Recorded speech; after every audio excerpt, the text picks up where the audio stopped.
Everyone doing? So Strength Chat episode 42, and today I have a very special guest for you today. I am joined by coach, researcher, bodybuilder, powerlifter. I don't know how many other strings to his bow he's got. Today I am joined by Eric Helms. How are you doing? I'm better now that we're talking. Thanks for having me. Spot on. What time is it over there in New Zealand? Is it your morning now? It's just getting the day started. It's 9:30 a.m. So I'm not trying to stay awake like you up in the other side of the world. Have you got a busy day ahead or steady away? Fair amount, yeah. I'm plugging away, revamping the second edition of my book. So lots of Google Doc typing and a couple meetings, but yeah, so lots of brain work. Okay. What else have you been up to? What are you alongside your book? What else are you working on or been up to? Yeah, so kind of just got off the tail end of a lot of projects. We launched the Kaizen Nutrition Project earlier in the year. We just launched the novice bodybuilding beta test through Gravitas just a couple days ago, where people can. That's actually from the books as well. So we're trying to get in like a logic-based app-driven version of the programs. People can run it on their phones if they've got an iPhone. I just got done with 3 weeks of travel. I got to speak. I was actually just in North England, just around the Middlesbrough area. Spoke at a Supreme Training, which was a lot of fun. And I was in Canada before that with L2 Fitness, got to speak. And then finally, I was in Finland at the University of Jyväskylä at a big academic conference with all kinds of legends like Hakkinen, Ahtiainen, Mike Stone. So that was very cool. Oh, cool. I actually saw you up at Supreme Training because funnily, that's about half an hour away from where I'm originally from. So I'm based in Leeds. But I'm originally from, I'm about half an hour, 20 minutes away from Supreme Training. Trained up with Sean up there. Good fun up at Supreme Training. Yeah, it's a great crew there. The atmosphere is great. Sean's such a good guy. So yeah, it was an honor. Yeah. So for anyone who might not have followed your work or knows your background, you just want to have a little bit of a chat about, obviously mentioned at the start, research, bodybuilding, powerlifting, all the research that you do as well. Just want to have a little bit of a chat about your background. Sure, yeah. So I started, I fell in love with the Iron Game in 2004. So I'm coming up on my 14th birthday as a lifter, or actually I'm past my 14th birthday.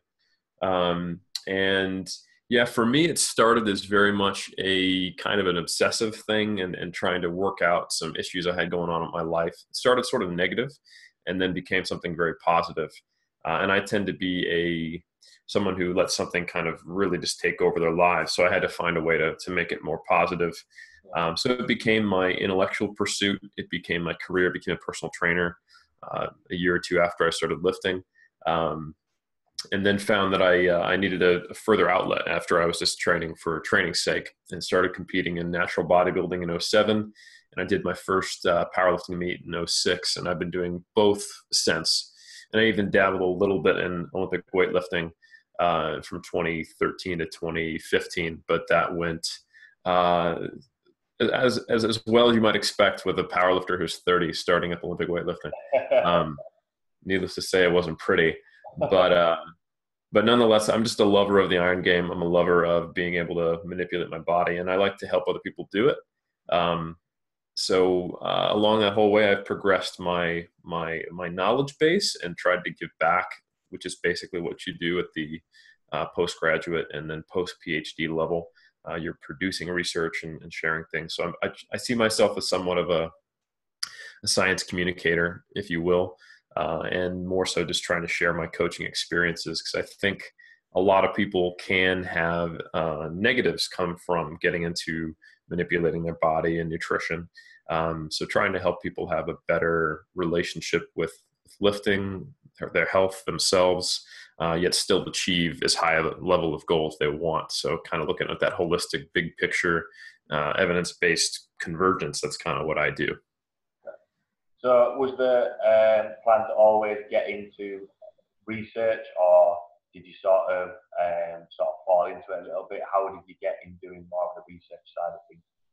That's a great question. Yeah, I think it was one of those cool instances of each time you achieve something, you build a little more self-efficacy and confidence, and then you keep going. So I knew that I was science interested, and I was kind of like that guy who seemed to have all the answers, even back when I really shouldn't have, when I was a trainer.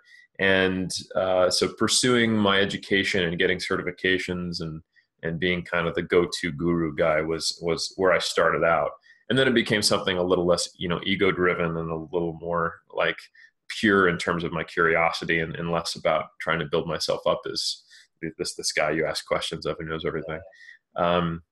So I did my bachelor's, and I did really well. And I said, hey, I could do a master's. And then I did my master's, and that went really well. And I was like, hey, maybe I could do like a proper master's with a thesis, and then just kept snowballing. I got my CS, and I thought, hey, maybe I actually know my stuff. And it led all the way towards coming out here to New Zealand, where I live now, and doing my second master's, my PhD at AUT, which is I think currently one of the top 30 schools in the world for sports science, and just a really cool community as well. And I've still got a relationship with them now. I'm a research fellow, and I supervise master's and PhD students here. So it was the kind of thing where I built so much self-efficacy through my education that I was like, I could take it a step further, and found that just happened to be all the way to the finish line as far as a terminal degree. And that really inspired me to want to give back. I know when I first came out to New Zealand to do my initial master's research on protein intake, I really saw it as an opportunity to give back. Like, I wanted to do some research that would help people in a very applied sense. And that's kind of been the driving force behind it since then. I actually, when you mentioned that you were at AUT, that was one of the options, because I did a study abroad when I was at university at Victoria University in Melbourne, and their sports science area has really sort of taken off. But yeah, AUT was one of the options that I had to go over there, and I think how they do it compared to maybe how the UK teach sort of sports science, I think it's way a little bit more ahead of what maybe the UK is doing a little bit. I took a lot more out of it over there. Very cool. Yeah, Victoria University is a cool spot. A good friend of mine, Ricky Lindsay, he's doing his PhD over there, and he did his master's here. And there's a really good team with a burgeoning sports science crew there, and it's some cool stuff's happening over there in Melbourne. Yeah. So in terms of your actual training, then, how did you gravitate? Obviously, I know you mentioned there about obviously wanting to give back.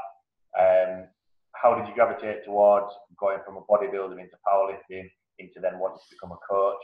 How did you sort of balance all those things? Was it a case of, like you mentioned, just curiosity, just wanting to give it a go? I've actually had a very strong drive as an athlete ever since I got into lifting. Somewhere around 2005, I think my second year, I attended a natural bodybuilding show. The first time I got exposed to the whole concept of natural bodybuilding, which was right around the time where a lot of lifters, at least in my case, I was lifting a couple of years, starting to see a plateau in gains, and considering, like, I wonder if I'm one day going to try to be like Ronnie Coleman, and then when I saw and I wasn't really interested in that. Like if I thought that's what I had to do, I was at least willing to consider it. But seeing that there was there are federations where you could compete as someone who was drug free was very cool. And I got to just see the whole process and experience of a show was very intriguing to me. It was weird, but also cool. Bodybuilding is definitely not baseball, and same thing. I got to meet some powerlifters that year and to see a powerlifting competition. And I became like, that's it. That's what I'm going to do. I'm going to be Mr. Natural Olympia, and I'm going to win the IPF Worlds. That was like snap decision. So I haven't yet won Mr. National Olympia or IPF Worlds, but I have always since then trained for the purpose of becoming the best competitive natural bodybuilder and powerlifter I can be. Um, and while my motivations have shifted over time to be a little more focused on becoming the best version of myself that I can, and also a lot on the process and enjoyment versus purely trying to achieve something in the sport. Um, I've been pleasantly surprised with how far I've been able to take my physique and my strength. I'm definitely not, a Bryce Lewis or a Philip Ricardo Jr., but I have always maintained a pretty high level dedication in my training. Um, I don't know that I've ever gone more than a week or two without training, typically due to surgery or injury or illness, and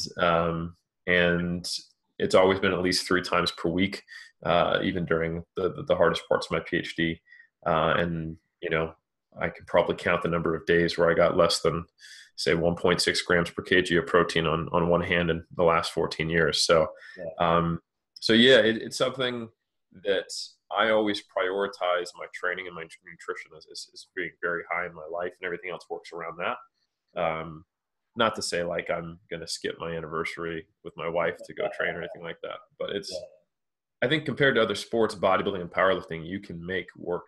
It requires 4 to 8 hours of training a week, even sometimes at the highest level, and maybe during prep more with cardio, but yeah, it's something I think you do have to make sacrifices. Like, for example, I decided I wouldn't get on stage for my time studying here in New Zealand. So I'm just now considering and not considering, I'm going to be getting back on stage in 2019, starting prep near the end of this year.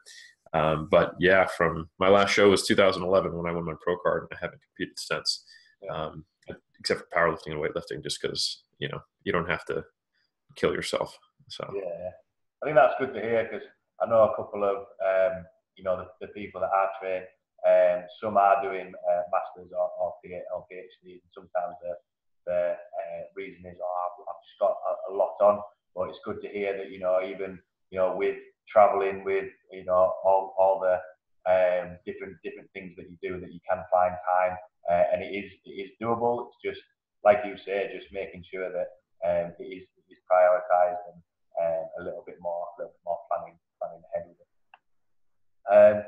So going on to sort of the meat of the chat, really. I know I sent you an email over about this. Obviously, you put quite a lot of content out there.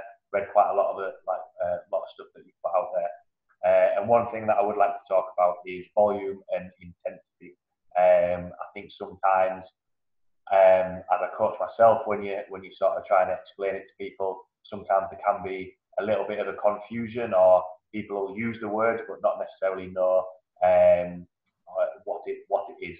So really, the first question or questions is, what actually are they? What is volume and intensity? And do they differ based on your goals? So a lot of guys will train with me either for strength, the powerlifting side of things, or they'll want more of a maybe an aesthetics physique style training. Mm-hmm. Great questions. Yeah.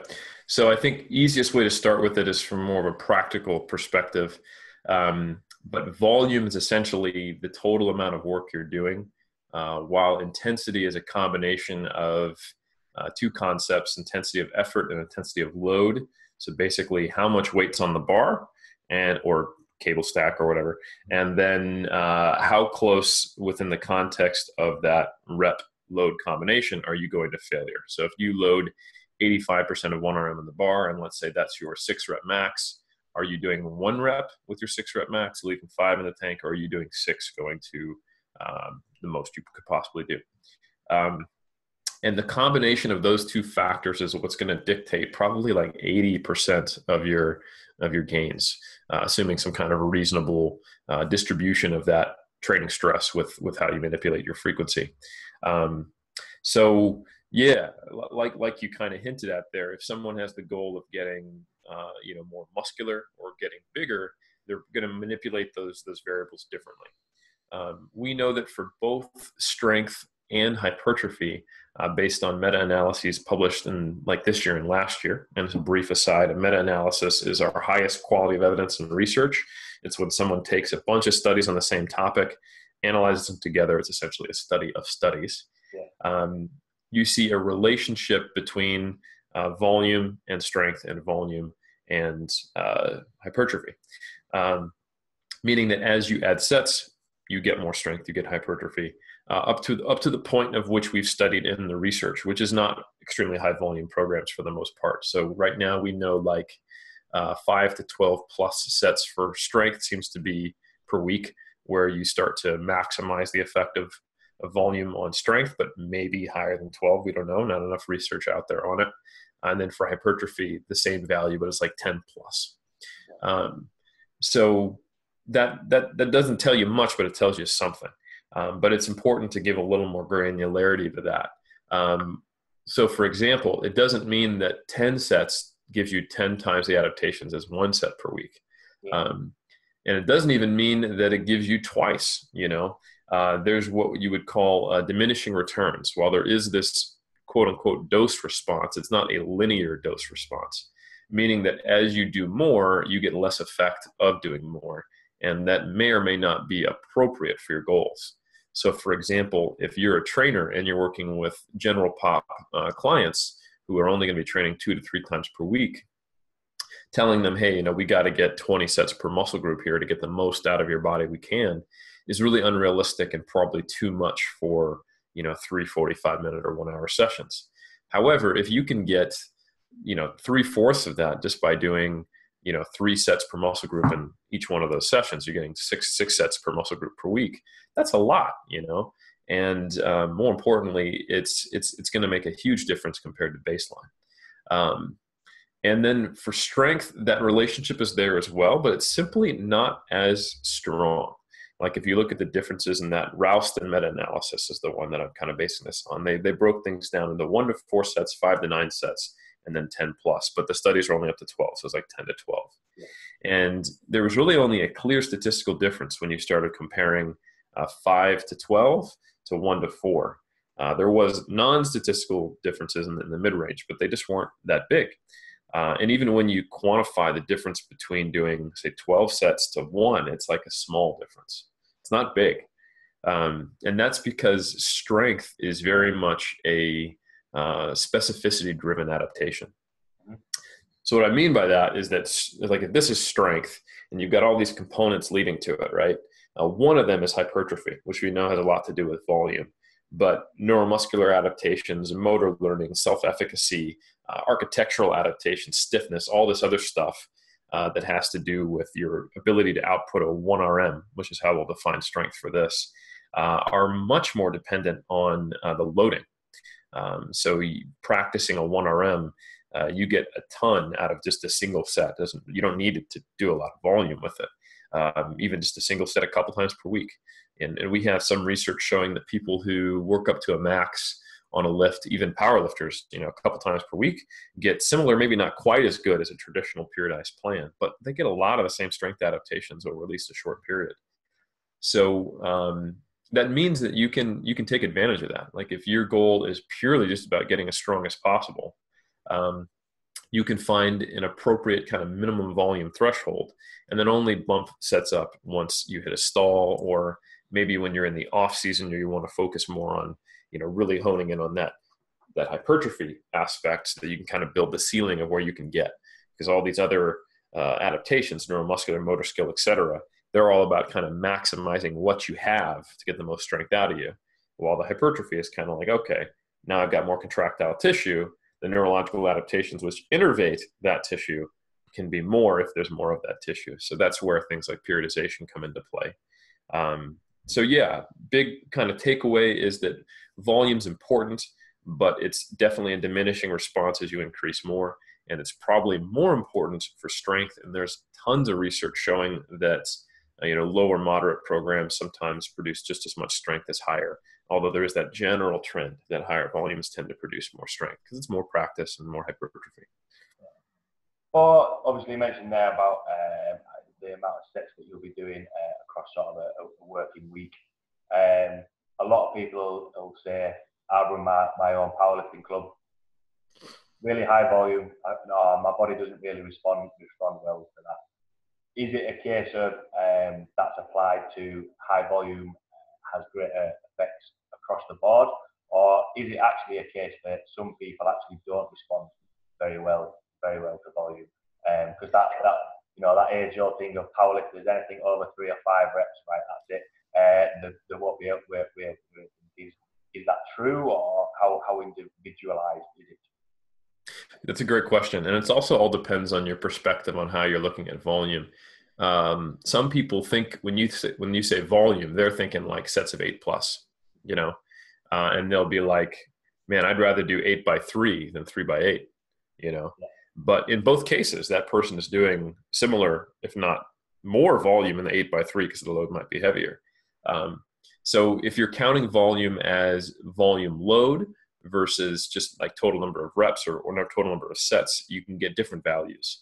And I think most powerlifters are probably not doing as low volume programs as they think, because they're doing a bunch of doubles, triple singles, and 4 rep sets. And I would say that's actually still a fair amount of volume. It's just that they're training at a higher intensity. So in their mind, there's 2 ways that they could do high volume compared to what they're currently doing. They could do more sets, which is just brutal to do like 10 triples, right? Yeah. And they're like, I can't handle that. I like my joints. Or they could switch over to a rep range they're totally not adapted to, doing 8 to 12 reps, right? Or 8 to 15 or whatever. And because they're powerlifters, they're thinking about squats, benches, and deadlifts. So that's that big metabolic cost, full body movements. And doing a set of 8 on squats, especially if you're at a very high level of effort, like a set of 8 at a true 10 RPE on squats, for a non-lightweight powerlifter is a religious experience, and that's just not the same thing as doing a set of 8 to failure on leg press or leg extension or leg curl or bicep curls. Not even close. And I think that is why there's that perspective for one reason. However, beyond just training adaptations and training style and the load and the interaction with volume, there are huge inter-individual differences in volume that are probably impacted by one, training age. For example, one thing you'll notice, like if you get the opportunity to train someone from a very early novice stage to higher, you can start with a low volume, very simplistic program.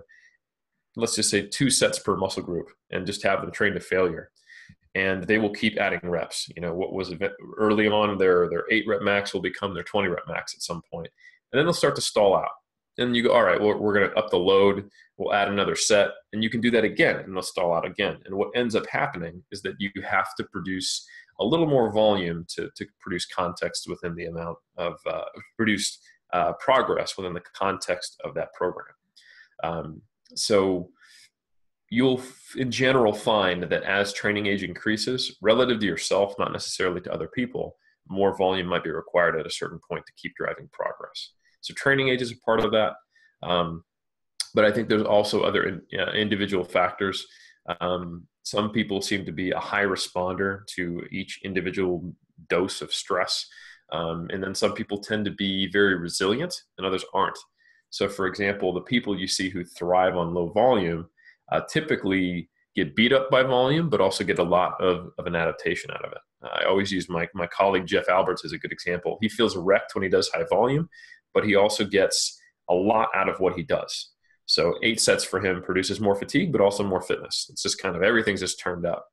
And then those freaks out there who look great no matter what and seem to just be able to tolerate and handle all kinds of volume, kind of like someone like the Russian lifters that you have seen over the years. They do all the volume, seem to be fine, and also get all the gains. And even if they did less volume, they would get less gains, but it'd still be more than you. So I think that's your kind of your standard genetic freak who you might refer to, but that's definitely not all of them. And there does seem to be kind of a lot of individuality there. In terms of, obviously we mentioned there about the difference for individuals, but also for men and women. So I usually train quite a lot of the guys that come into the gym for the muscle building, but which I think is great. More and more women are getting involved in the powerlifting club. I want to get involved in strength training. How does it differ between men and women? Good question. So the little preamble I like to give whenever I discuss sex differences is that the differences between any individual man compared to other men or any individual woman compared to other women is like this amount of variance. So for those who are just listening to that a lot, and the average difference between men and women, especially when you correct for, say, like body size and lean body mass, is like that. There's a ton of overlap. There are some differences, but they are typically less. So what I'm saying is there probably shouldn't be generalized differences in how you train all men and women, but and therefore you will have a man who needs to train on average more like a woman, and a woman on average who needs to train more like a man. But if you were to really statistically look into it, you might find certain differences. So, for example, there's some research showing that women might recover faster between days of training with different or less volume, may be able to perform more reps at a given percentage of 1RM. And some of this might be related to training age and training experience. Some of the research on being able to do more reps at a given percentage of 1RM might just be that those women were less trained, so that their 1RM is actually higher than they could express if they were trained, if that makes sense. Yeah. So 80% isn't actually 80%, for example. I have a lot of women that have come to the powerlifting club. They're repping out, just under their 1RM. And I'm looking on the record board thinking, surely that can't be our true 1RM. Yeah. So I find that quite interesting. Yeah, and I think some of that goes away with training age, but some of it stays. Like, for example, my friend Isabella von Weissenberg, I don't know if you ever watch her train on Instagram. The rep PRs she can get sometimes are ridiculous and very impressive. And not to say that her 1RMs aren't high. She's one of the strongest women in the world. Yeah. So she's one example, but there are certainly indications that on the whole, it may be that they can do a few more reps at a given percentage. So they can produce a little more work in my experience. However, I've also seen that men in, say, like the 83 kilo class and below, on average, can be able to produce more work than their 93 kilo and heavier weight classes. And we've done a little bit of research in Zerdos's lab showing that body mass seems to predict how many reps you'll get at like 70% of 1RM. So the higher your body mass, higher your BMI, the less reps you're going to get at a given load. So I think there's probably a non-linear relationship with like strength endurance within a set, probably because each given rep has a greater metabolic cost, and you have to shuttle nutrients and tissues and blood to larger areas. And not every organ in the body scales with size the same way that others do. So I think just like we see differences in strength between weight classes that are not perfectly explained by body weight, like obviously a 3 times body weight squat in the lightweight class is not the same as a 3 times body weight class in the super heavies. Yeah. Like Ray Williams is not squatting 3 times body weight, yet we would say by a Wilks score, he is the strongest squatter on the planet. And a 3 times body weight squat when you're 60 kilos is really, really good, but some people have done more, So it's important to realize that there's probably some different type of scaling that's more similar to a Wilks score, if I had to guess, around strength endurance, just like there is for strength. So I think that's that's something to consider. So on the whole, women should probably be training very similarly to men in terms of training for strength, but just be aware that the number of reps you can perform and how quickly you recover and the volume you can do may differ. So using some elements of auto-regulation isn't a bad idea, like RPE instead of a fixed number of reps at a given percentage. And then make sure you have some monitoring in place to see how quickly they recover, and therefore maybe how quickly they could repeat a training session, and which might modify their frequency and volume.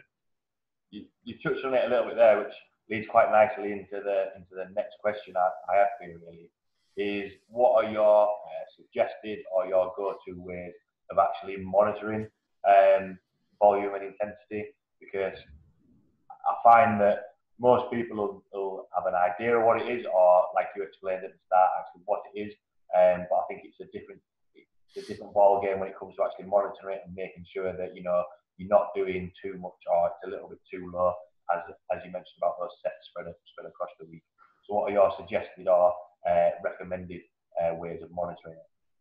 Yeah, I think intensity is rather easy. So I discussed how it's the load on the bar and then also the proximity to failure.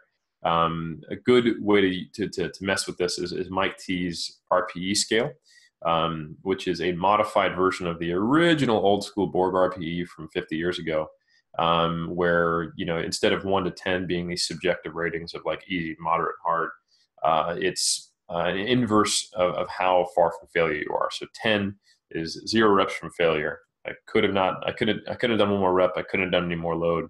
9 is I could have done one more rep. 8's 2 more, etc. Or we could just talk about it as far as reps in reserve. I could have done 2 more, 3 more, 4 more, whatever. And then having an appropriate reps in reserve variable assignment for each given block of training. So for example, if you're doing a high volume block with moderate reps, trying to build more hypertrophy, doing more accessory work, and incurring more peripheral stress, you probably want to reduce the intensity just so that you're less likely to get injured. You can handle all the volume, because to some degree you always have to have somewhat of an inverse relationship between volume and intensity. So maybe during that period you're training at like a 6 to 8 RPE most of the time, and a 2 to 4 RIR range, at least on main lifts, and you can take some of those accessories a little closer to failure. And then as you intensify and you're getting closer to peaking, that may get closer to a 0 to 2 RIR as you're playing more with, heavy low rep work closer to max, because you want to be more specific to getting on the platform. And then to, compensate for that intensity, you're dumping off some accessory work and you're doing less total sets, etc.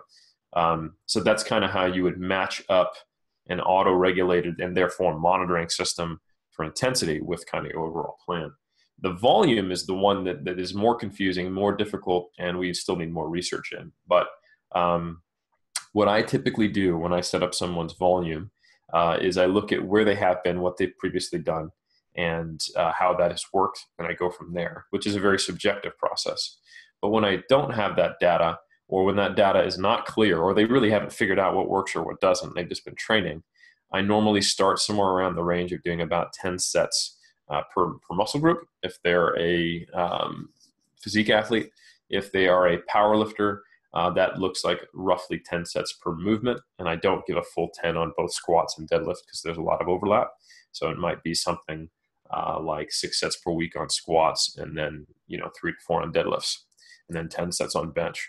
And then using those same guidelines for intensity, I said we see how things go.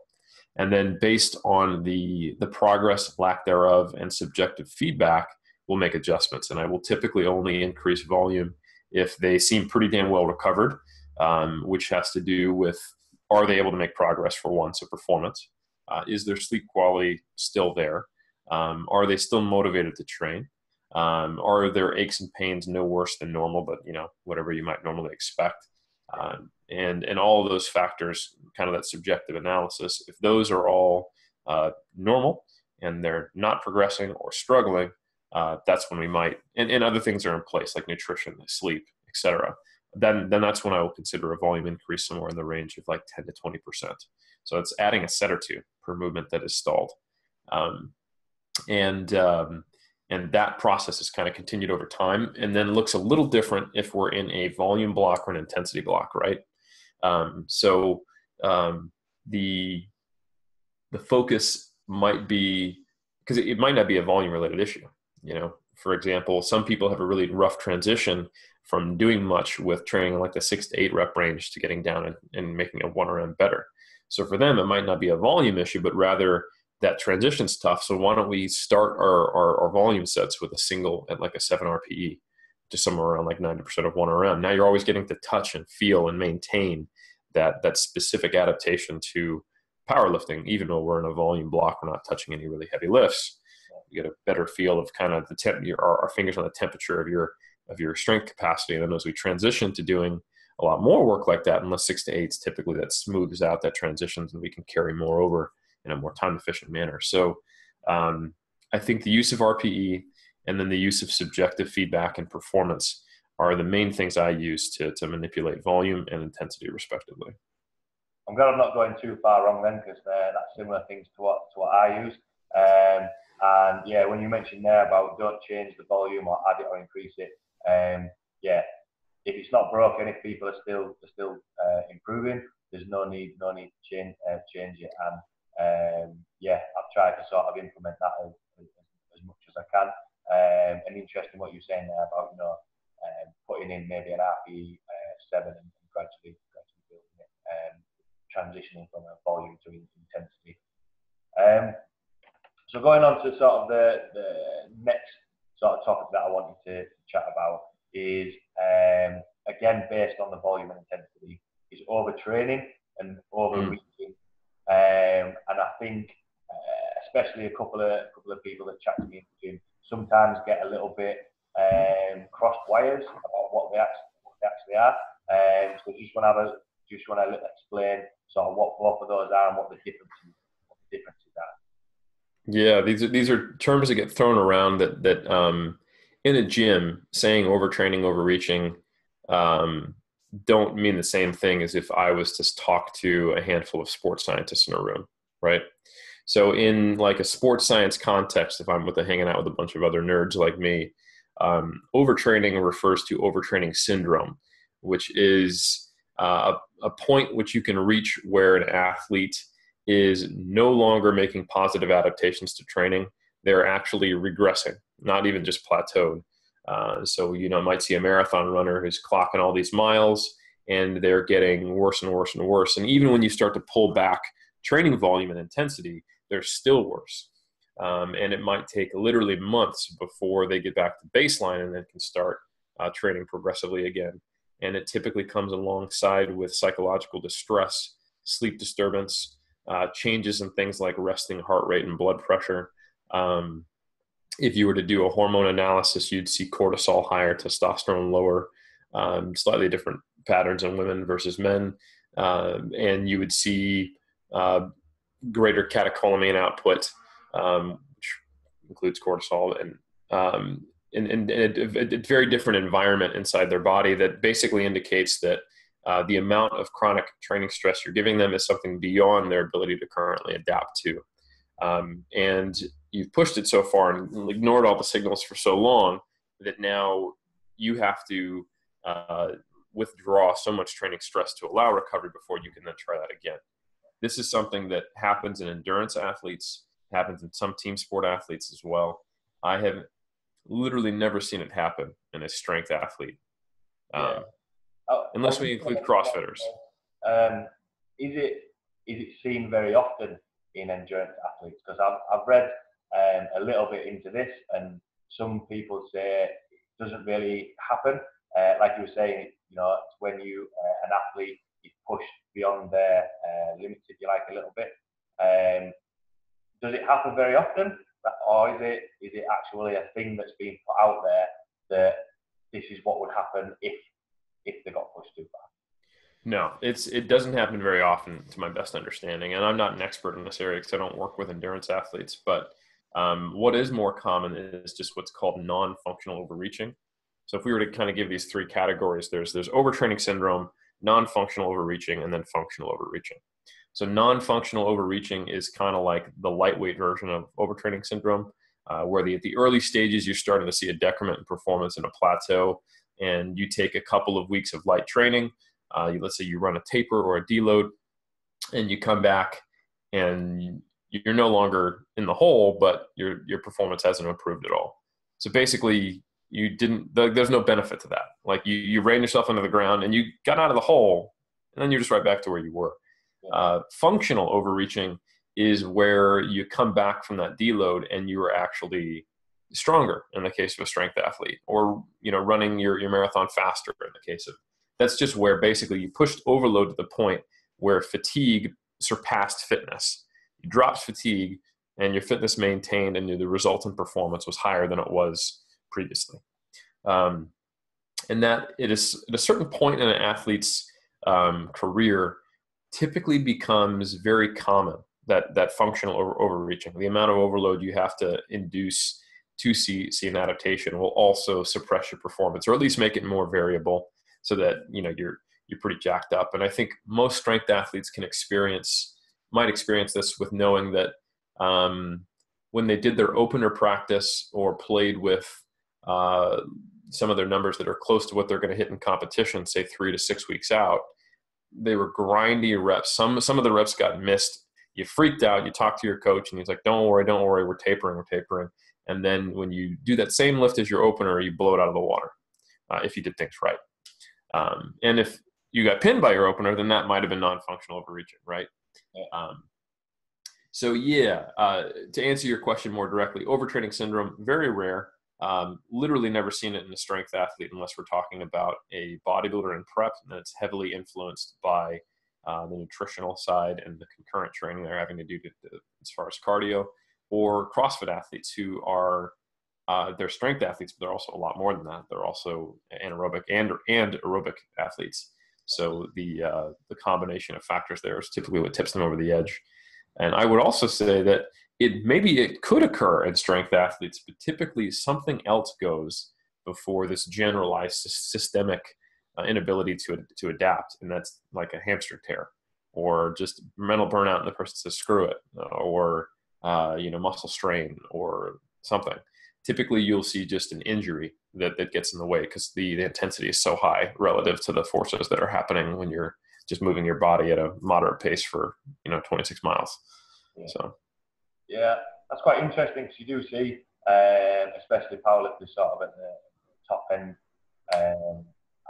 if they do have an injury, it's quite a lot of mental the aspect of it, and trying to get back into it, and trying to push themselves to get back to where they are. So it does take a little bit of time to get back after something like that. Yep.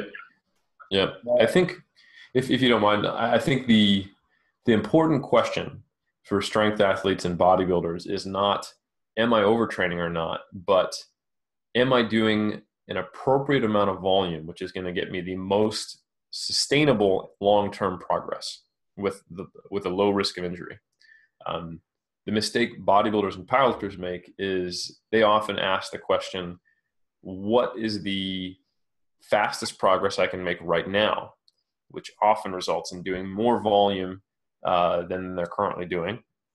However, might result in more frequent injuries or burnout that would be a slower net rate of progress, because they have to recover from those things. So that's the real question, is where is that kind of tortoise versus the hare sweet spot as far as how much volume you should be doing? Yeah. How do you go about obviously finding that sweet spot? A lot of people do a little bit more or a little bit less, they'll always swing either side.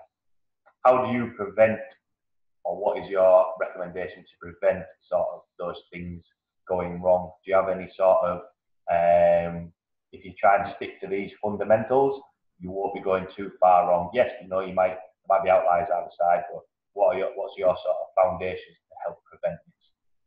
Yeah, there's a few key things. I think one, we often play with the idea that there's the minimum effective dose of training to get a response, and then there's the amount where you get the maximum adaptation. However, we always need to remember that once you're past that newbie stage, those get really close to each other. Not in terms of necessarily the amount of volume you have to do, but the differences in the rate of adaptation. So if you're even in the gym a couple years, like let's say you're doing your third meet after lifting for 2 years, and you're like, well, I really want to get a lot stronger faster. You can only get so strong so fast. And the difference between a good program and the perfect program for you might be the difference between putting like 10 kilos on your squat in an 8-week cycle versus 15. So it's a 5 kilo difference. It's not nothing, but it makes a lot less sense to be doing like 20 sets of squats per week to get the 15 kilos versus doing 8 sets to get the 10 kilos when you think about long-term injury risk. And the payoffs, because that gap between 10 to 15 kilos is going to keep doing this over time to where eventually, as an example, in my 10th year of training before my hips got dodgy, I was trying to gun for a 500-pound squat, and I was at 474 pounds. So I was trying to go from 215 to 227. And I got to 225. And it took me a couple of years. So like that's 2.5 to 5 kilos a year of gains in my squat. And I think that becomes a reality at a certain point. And like, if there is a slightly more optimal rate that I could be gaining at, it is 7.5, you know? But what I might have to do would set me back. And interestingly enough, I did develop symptoms of FAI and had to get surgery. So maybe I was doing too much anyway, you know?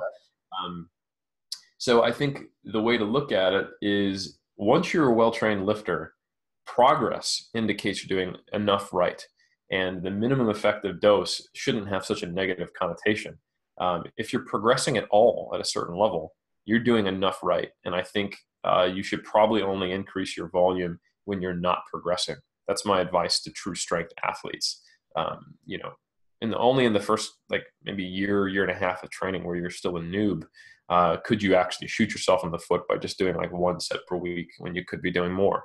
And you can feel how it's like not hard. You're just not training hard at all in those cases, and you could be doing more. So yeah, a minimum effective dose for a high level strength athlete might be a tremendous amount of volume anyway. That's just the reality, or at least a very hard program, you know, more that's hard for you, even if maybe it's more intensity versus volume focused. So that's the first one. That's the philosophical thing I would say. Another, how you worded that, because a lot of people usually say, yeah, I want to squat this, straight away, and it's a little bit like, well, yeah, like I say, you could get there, but you know the risk of injury increases. So any of my powerlifters watching, listen to that entire phrase again and be patient. Totally agree. Well said. Yeah.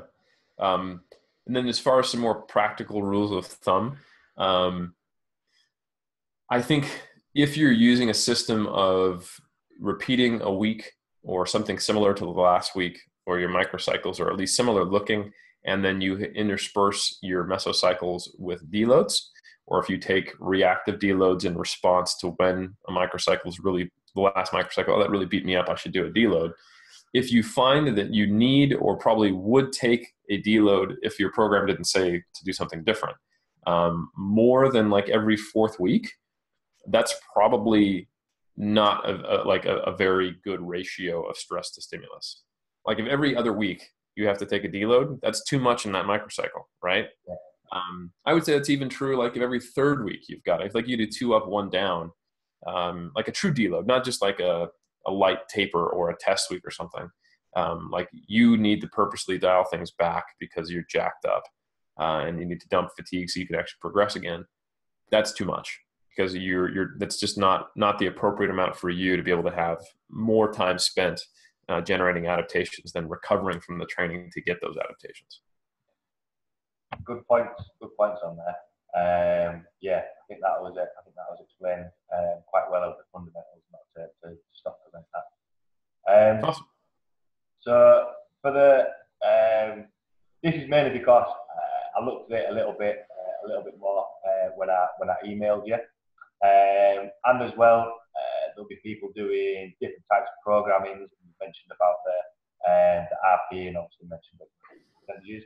A study that was one of your studies that was published at the start of the year. So RP versus percentage base of the 1RM loading. Do you just want to chat about, for people that may not have read it, what was the purpose of that study, and what did you find? Cool. Yeah. So I had the opportunity towards the end of my PhD to do a data collection over at Florida Atlantic University with the help of Dr. Mike Zerdos and a lot of his master students over there. So we did an 8-week study on pretty well trained, at least for the as far as the literature is concerned.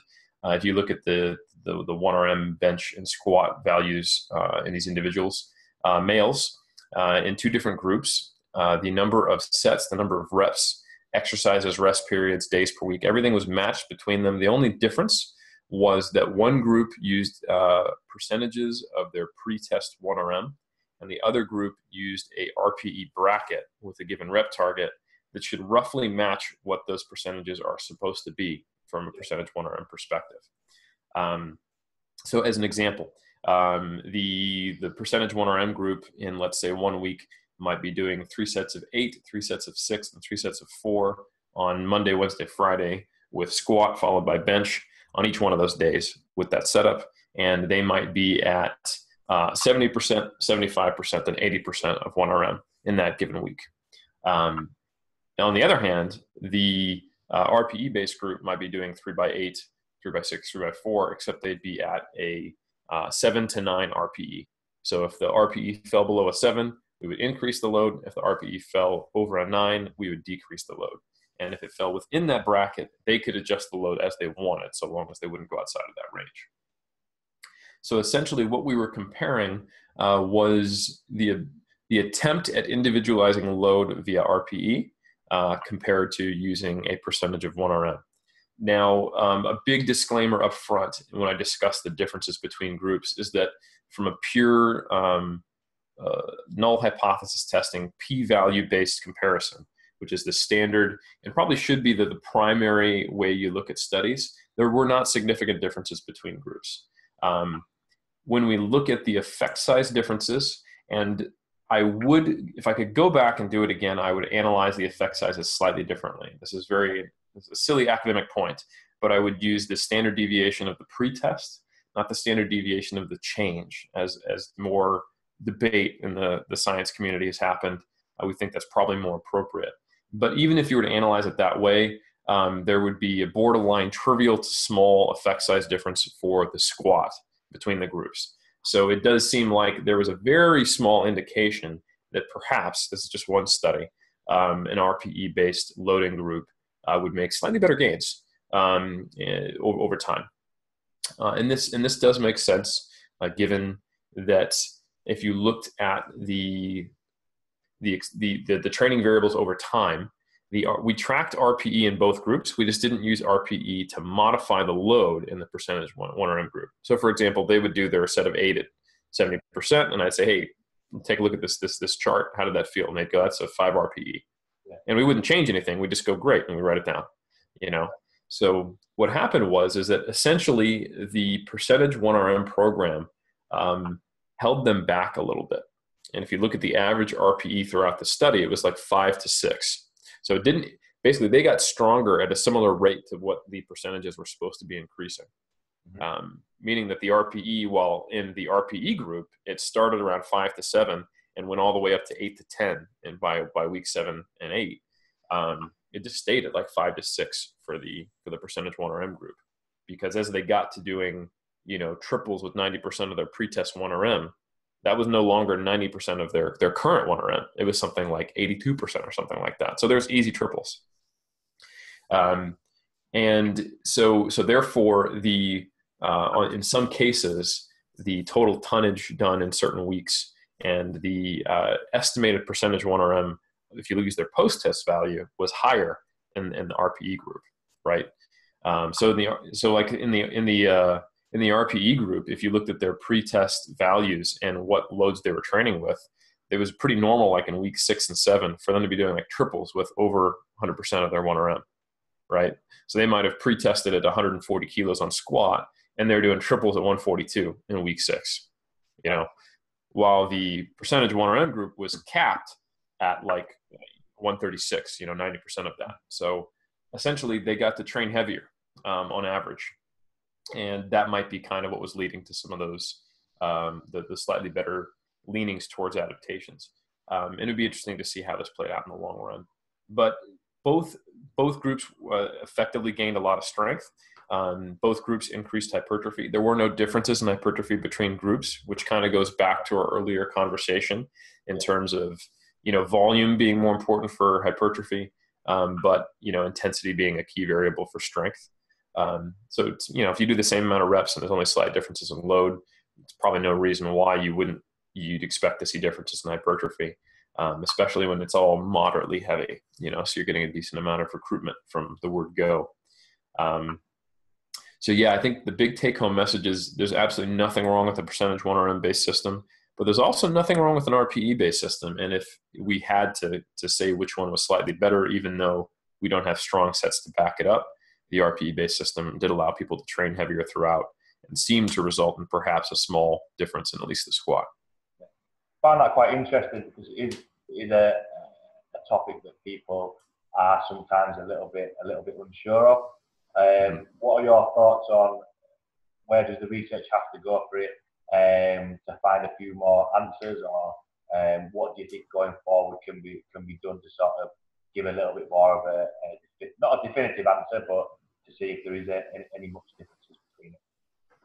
I think where we need to go is really figuring out, because in my experience as a coach, certain people do well with RPE and others don't. Not that like they're it doesn't work. Like, oh, if I put the load on the bar and put an RPE, all of a sudden I stop growing. It's more that it's a stressful process that they don't enjoy, trying to rate RPE. And it ends up in these kind of like agonizing head scratching moments. It adds more stress to training. They got to look at the video over and over again, et cetera, et cetera. And they just don't like that subjective element. They don't trust themselves. Maybe they have a little more of a neurotic personality, et cetera. And also just maybe they're a beginner. Maybe they just need more experience in actually training close to failure and just hitting weights that really challenge them before they know what their limits are. And we have data to back up that last point, that strength athletes and trained individuals are much better and very good at gauging how far they are from failure, while beginners tend to underrate.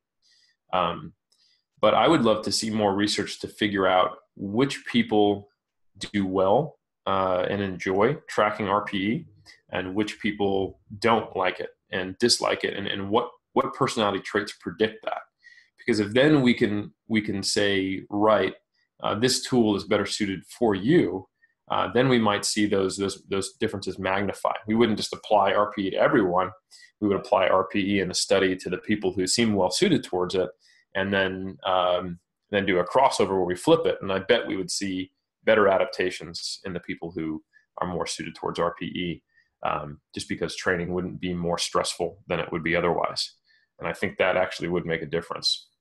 Yeah, I definitely think that would be interesting. As a coach myself, I've used both, and as always, it comes down to, it's not always what happens in the gym. It's stuff that happens, outside of it. I've had people that have come in, right, I need you to hit 80% of your 1 RM today. Oh, I've had a really bad day at work. I've not ate enough, and it's a little bit like, well, that's not really gonna hit that. Whereas other people I've used RPE with, and it's like, oh well, how are you feeling today? I was just feeling RPE 7. What's been going on? Oh well, I've had a really good day. I've had loads of food and all this sort of stuff. So yeah, I definitely think that would be an interesting read, and as a coach, would be definitely something you would be able to implement and get people stronger with, and get better results with. So yeah, definitely something I'd be interested in. Yeah, me too, man. So I think it's also worth pointing out that research makes you think in either or terms, but it's not the reality. So for example, in this study, because we're trying to isolate two variables, we compared percentage 1RM to RPE, which makes one think, well, they can't be combined, but they actually can't. So right now we're running a nutrition study on weight gain. So different rates of weight gain compared to one another, eating more or eating a little more, or eating just in maintenance, and what results in the best amount of muscle gain. And in that case, we're putting everyone on the same training program and only manipulating the nutrition, which means we can just make the training program as good as possible. So what we're doing is we're giving them a percentage of 1RM, sets, reps, and an RPE range. So instead of comparing 3x8 times 70% to 3x8 times 6 to 8 RPE, it's 3x8 at 70% and 6 to 8 RPE, which means the very first set, what do we load on the bar? Instead of putting the stress on the participant and saying, hey, what do you think your load should be? We just load 70%. And then if they rate it over an 8 RPE, the load goes down. If they rate it under a 6, the load goes up. So it makes each individual's training have the benefits of both. They don't have the stress of trying to figure out their RPE. They just have, me or one of my research assistants going, hey, how many more do you think you could have done? Oh, maybe 2. Okay, cool. Next set, we're going to go a little bit lighter, just by X number of kilos. We have an objective percentage reduction or increase. So the load auto adjusts. They don't have to do anything except guess how many more reps they could have done, instead of having to think, what load should I do to reach this RPE, which is another level of thinking, So, and that ensures that at least after the first set, the load is more appropriate for the individual, and we kind of get the best of both worlds. Yeah, just you chatting there about the what you can use for people to use for programming. I love all that stuff. I find it really really interesting about how you can give people loads of tools and see how they're feeling, and then you can progress the program from there. I find that all really interesting.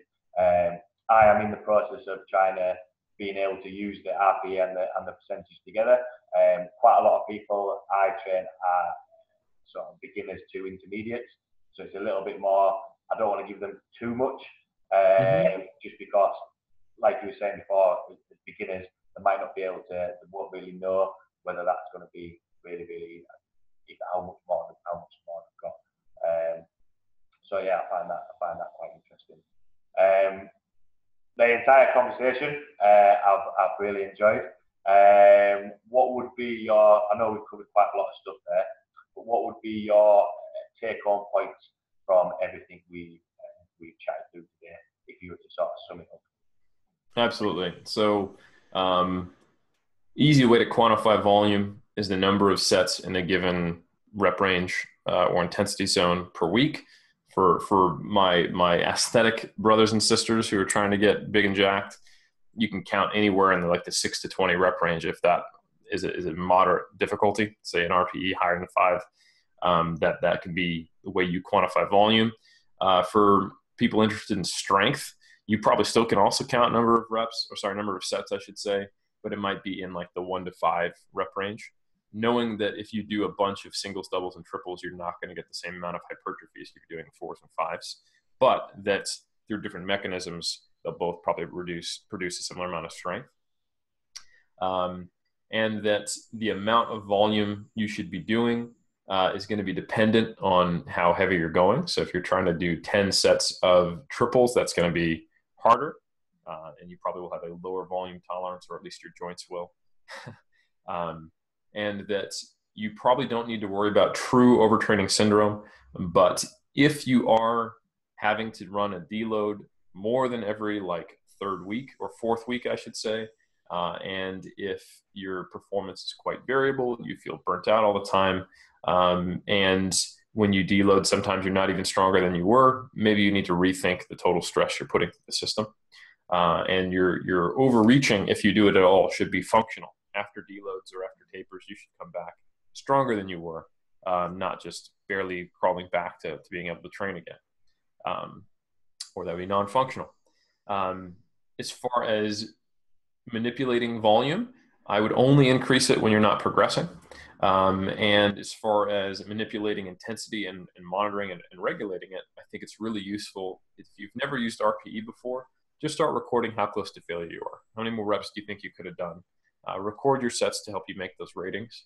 And then once you've done that for a while and you want to start training with RPE, I would just keep your percentages, but then also have how many reps near to failure you're supposed to be at that time. So if you're doing sets of 8 at 70% and you're basing that off some book that says you should be able to do 12 reps at 70%, that means at least on that first set, that should be a 6 RPE. It may climb after that. So maybe you're going to give yourself a range of a 6 to 8 RPE.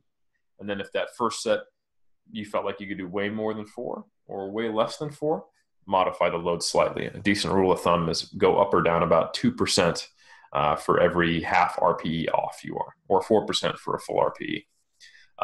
That's a great way to kind of get an introduction to RPE-based training. I think that was a very nice, concise sum up of everything that we chatted about there. That was pretty good. So as well, obviously, I follow the content that you put out there. If anyone is looking to read the content or look at what you're working on at the minute, where can people find you or ask you any questions about what you're about the research or work that you're doing at the minute? Awesome. Yeah. So if you want to read, depends on your level of nerdness, I would start at 3dmusclejourney.com. That's myself and my 4 colleagues, and we make up a collective of individual coaches, our operations manager, Andrea, and myself, some coaching, but mostly kind of research and development stuff. We have a podcast. We have over 100 episodes that are out now where we discuss the ins and outs of bodybuilding and powerlifting and coaching living in this little community we have. We also have regular blogs that come out every week. So you can click on education blog. You can read stuff from all of us. And if you really want to read my stuff, you can just click on one of the articles. It's me, and then click on my name. It'll bring up all my blog articles. If you want to get more nerdy, also going to 3dmusclejourney.com, you can see a link to the Muscle and Strength Pyramids, which are my training and nutrition books that I co-wrote with Andy Morgan and Andrew Valdez. The second edition is soon to come out, but you don't need to wait. If you get the first edition, if you buy the bundle, you will get a free delivery of the second edition when it comes out. We've committed to lifetime updates for everyone who gets them. And then if you want to get super nerdy and you want to stay up to date with the monthly goings on in the research world, you can subscribe to monthly applications in strength sport, which you can also find through 3dmusclejourney.com, where myself, Greg Knuckles, and Mike Zerdos review, and with sometimes having guest authors, review 10 concepts, or basically 7 pieces of research, 2 videos, so 9 each month for subscribers. And that is the most recent research that's come out that month, plus big picture concepts via video from me and Mike. Yeah, I must admit the math that comes out, how it's explained on there has helped me quite a lot, because I know sometimes when at university reading pages and pages of journals, sometimes you can get a little bit lost in it. Mm-hmm.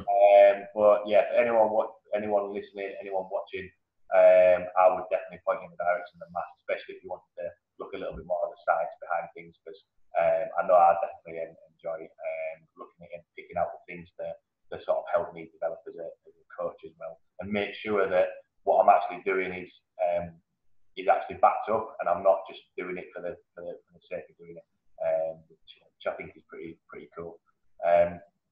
So thanks again for taking the time to chat with me. Lots of interesting stuff to chat through. I hope everyone watching enjoyed it as much as I did. Thank you very much, Eric. And my pleasure. Thanks for having me, man. I appreciate it. No worries at all. Thanks everyone for listening, and I will see you all next week.